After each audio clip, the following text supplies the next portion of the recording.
But when Daniel learned that the law had been signed, he went home and knelt down as usual in his upstairs room, with its windows open toward Jerusalem. He prayed 3 times a day, just as he had always done, giving thanks to his God. Then the officials went together to Daniel's house and found him praying and asking for God's help. So they went straight to the king and reminded him about his law. Did you not sign a law that for the next 30 days any person who prays to anyone, divine or human, except to you, your majesty, you will be thrown into the den of lions? Yes, the king replied, that decision stands. It is an official law of the Medes and Persians that cannot be revoked. Then they told the king, that man Daniel, one of the captives from Judah, is ignoring you and your law. He still prays to his God three times a day. Hearing this, the king was deeply troubled, and he tried to think of a way to save Daniel. He spent the rest of the day looking for a way to get Daniel out of his predicament. In the evening, the men went together to the king and said, Your Majesty, you know that according to the law of the Medes and the Persians, no law that the king signs can be changed. So at last the king gave orders for Daniel to be arrested and thrown into the den of lions. The king said to him, May your God, whom you serve so faithfully, rescue you. A stone was brought and placed over the mouth of the den.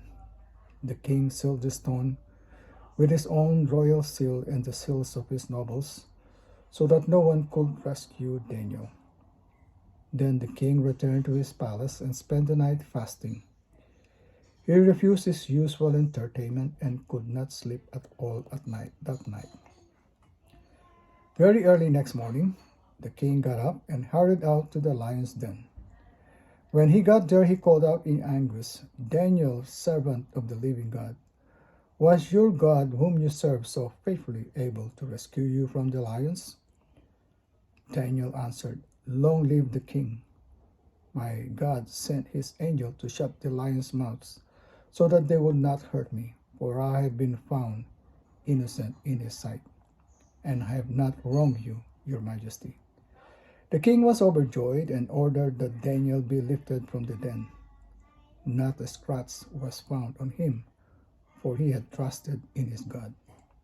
Then the king gave orders to arrest the men who had maliciously accused Daniel. He had them thrown into the lion's den, along with their wives and children.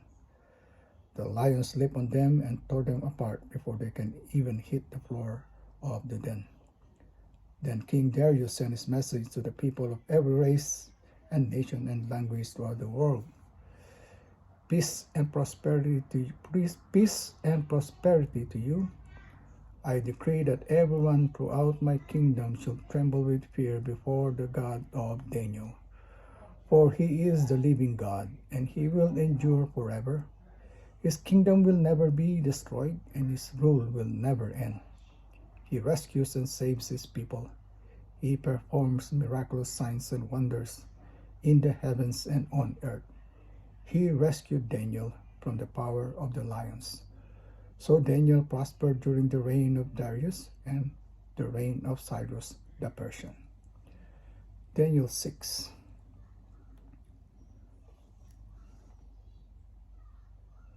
(10 to 28), September 15, 2021.